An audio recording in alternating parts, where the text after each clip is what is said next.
Баршаңызға сәлем достар, сіздермен Динара. Бүгін сіздерге хош иісті және тәтті панкейк рецептін ұсынамын. Панкейк дайындау үшін бізге керек ингредиенттер: ол жұмыртқа, ванильді қант, ас содасы, қопсытқыш, айран, ұн және сұйық май. Ингредиенттердің пропорцияларын описание бөлімінде оқи аласыз. Жұмыртқаны жарып, түйіршіктелген қантты және ванильді қант қосып араластырамыз.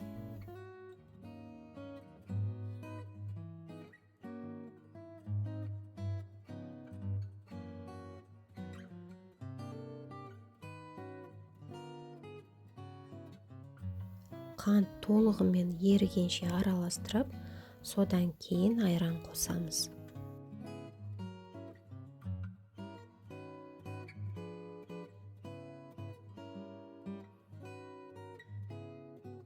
Келесі ингредиенттер ол сұйық май, яғни күнбағыс майы және ас содасы.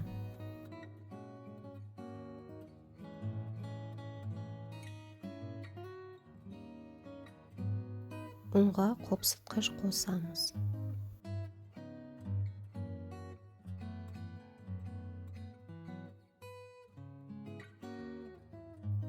Содан кейін оны електен өткізіп, массаға аз-аздан қосып араластырамыз.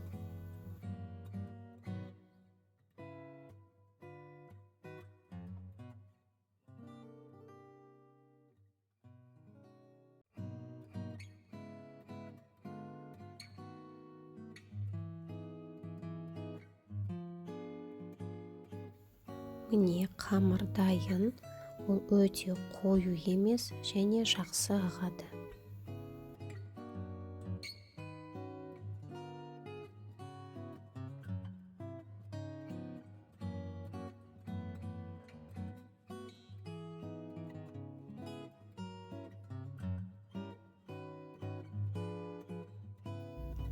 Табаны орташа отқа қойып, жақсылап қыздырып аламыз. Панкейкті құрғақ табада пісіреміз. Менде құймақ пісіруге арналған таба.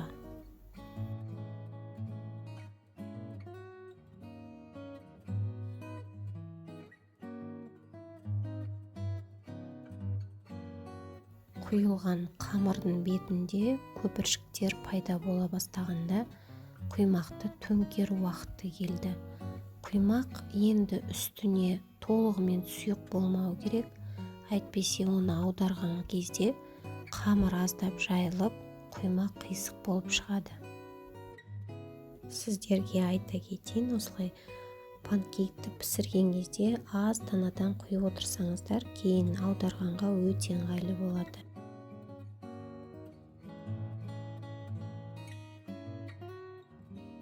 Мінекей панкейк өте жұмсақ әрі тәтті болып шықты. Мен ұсынған рецепт бойынша отбасыңызға дайындап көріңіздер.